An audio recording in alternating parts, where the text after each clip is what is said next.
অভ্যুত্থানের নেতৃত্ব দানকারীদের নিয়ে আগামী 2 মাসের মধ্যে একাধিক রাজনৈতিক দল আসবে বলে জানিয়েছেন জুলাই শহীদ স্মৃতি ফাউন্ডেশনের সাধারণ সম্পাদক ও ছাত্র জনতার আন্দোলনের অন্যতম নেতা সার্জিস আলম। আগামী 2 মাসের মধ্যে আগামী বাংলাদেশে নতুন রাজনৈতিক দল আসবে। গোয়েন্দা সংস্থাগুলোকে দিয়ে করিয়েছে। এখন আমরা আবার শুনছি যে গোয়েন্দা সংস্থার লোকরা নাকি একটি রাজনৈতিক দল গঠনের জন্য কাউকে কাউকে সমর্থন দেওয়ার জন্য বিভিন্ন জায়গায় তারা কাজ করছে। এই ঘটনা কিন্তু এদেশের মানুষ মেনে নেবে না।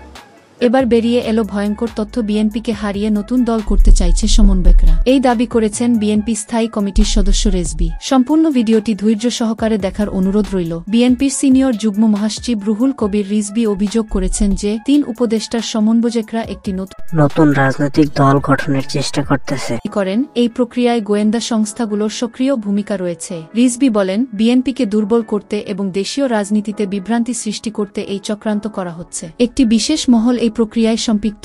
তিনি আরও উল্লেখ করেন, রাজধানীর সচিবালয়ে অগ্নিকাণ্ডের ঘটনায় সাধারণ মানুষের মধ্যে ক্ষোভ ও হতাশা বিরাজ করছে। তাদের মতে উপদেষ্টাদের গাফিলতি ও অব্যবস্থাপনার কারণেই এই ঘটনা ঘটেছে। অন্যদিকে সচিবালয়ের আগুন লাগাকে কেন্দ্র করে রুমিন ফারহানা বলেন, এর জন্য উপদেষ্টারা জড়িত, তাই এদেরকে গ্রেফতার করা হোক।